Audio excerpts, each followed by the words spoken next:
Provavelmente agora mesmo existe um império multibilionário dentro da sua carteira. Mas o mais doido é que essa empresa, que movimenta mais dinheiro que o PIB da maioria dos países, nasceu de um erro. Um erro colossal. Hoje, a gente vai desvendar a história da Visa. Para começar, uma pergunta bem direta. Quando a gente olha para essa marca, o que vem na cabeça? Um banco, certo? É o que quase todo mundo pensa. Só que a verdade é bem mais interessante e muito, muito mais lucrativa. Ok, vamos mergulhar nisso. Para a gente entender o que a Visa é de verdade, primeiro a gente precisa quebrar o maior mito sobre aquele cartão que carregamos todos os dias.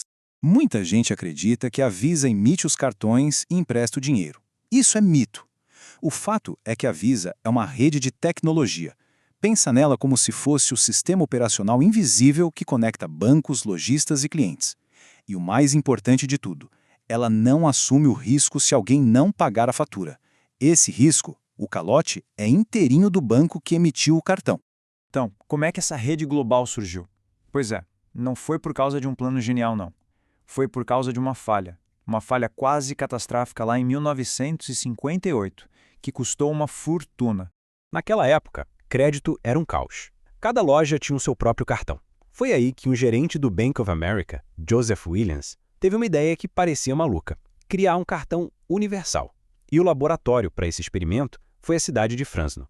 E é aqui que a história fica bizarra. Sem pedir, sem cadastro, sem nada, o banco simplesmente mandou 60 mil cartões de crédito pelo correio. Imagina a cena. Num belo dia, todo mundo em Fresno acordou com $300 de crédito caindo na caixa de correio. A euforia inicial logo virou um pesadelo financeiro. O banco esperava que uns 4% das pessoas não pagassem, mas a taxa real de calote foi de 22%, um absurdo. As fraudes explodiram, com clientes e até lojistas inventando transações. O resultado foi um prejuízo gigantesco. Em valores de hoje, seria o equivalente a mais de 215 milhões de dólares. O Joseph Williams, o cara da ideia, foi demitido. O projeto parecia um fracasso total. E aqui está o ponto crucial. Mesmo no meio daquele caos todo, o experimento provou uma coisa fundamental. A demanda por crédito era gigantesca. O Bank of America percebeu que o problema não era a ideia, mas a forma completamente desastrosa como ela foi executada. Com o tempo, outros bancos entraram no jogo, licenciando o sistema.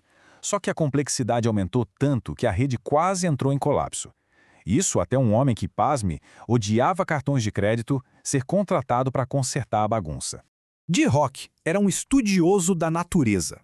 Ele se inspirava em como bandos de pássaros ou ecossistemas inteiros se organizam sem um líder central. Essa famosa citação dele, "Não existe pássaro presidente num bando, mas tudo funciona perfeitamente", reflete exatamente a visão radical que ele teve para resolver aquele caos. Um sistema descentralizado, colaborativo. A grande sacada do Rock foi criar uma entidade nova, totalmente independente dos bancos. Não seria um banco, mas uma cooperativa, uma rede neutra que ia estabelecer as regras do jogo para todos os bancos que quisessem participar. Ela só ia processar os pagamentos, deixando o risco do empréstimo para os próprios bancos. Essa jornada aqui mostra a ideia do Rock virando realidade. A NBI se tornou Visa em 1976. E, num dos momentos mais irônicos da história financeira, enquanto os grandes bancos quebravam durante a crise de 2008, a Visa, a rede que conectava todos eles, lançou o maior IPO da história americana até aquele momento. Arrecadou quase 18 bilhões de dólares.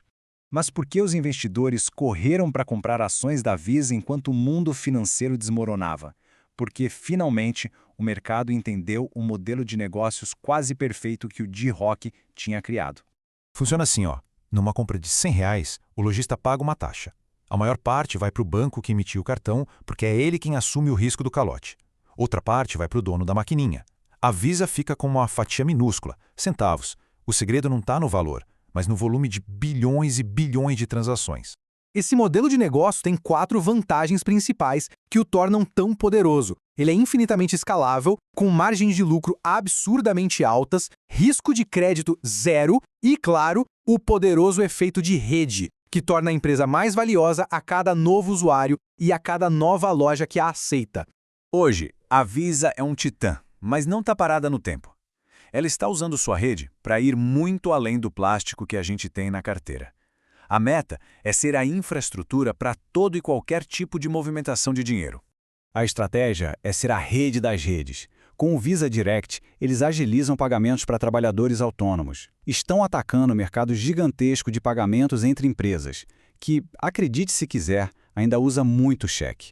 E já estão se preparando para um futuro onde assistentes de inteligência artificial vão fazer compras por nós.